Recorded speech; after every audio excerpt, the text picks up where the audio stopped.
আর যারা বিয়ে করো নাই, বিয়ের আগে 4-5টা করে প্রেম করবা। আরে আমি বলছি তো করবা, সমস্যা কি? ফতোয়া যা দেওয়ার আমি দিব, তোমার টেনশন করা লাগবে না।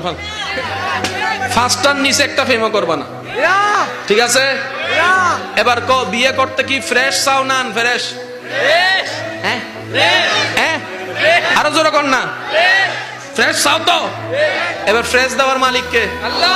একজনে বিয়ের আগে 10টা প্রেম করছে, আমি কই কারে বিয়ে করবি? কই একটারও করতাম না। তো বিয়ে করবি কারে? কই 100টা খুঁজা ফ্রেশ দেখে একটা বিয়ে করবো। সে 1000টা খুঁজা একটা বিয়ে করছে, 6 মাস পরে খবর পাই তার বউয়ে 20টা।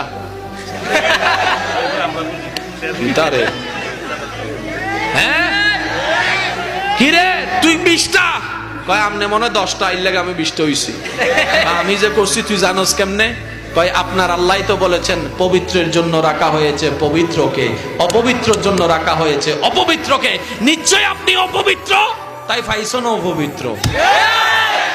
এবার সে যায় নামাজে কয় আল্লাহ তোমার কাছে চাইলাম, এটা কি দিলা, এটা কি দিলা? আল্লাহ কয় আমি কিটা করছি? তুই কি কোরআনে আমার হুকুম শুনস নাই? আল্লাহ কি হুকুম বলে? যে আমি বলেছি পবিত্রের জন্য পবিত্র, অপবিত্রের জন্য অপবিত্র। এখন থেকে ফ্রেশ চাও না আনফ্রেশ? পবিত্র চাও না অপবিত্র?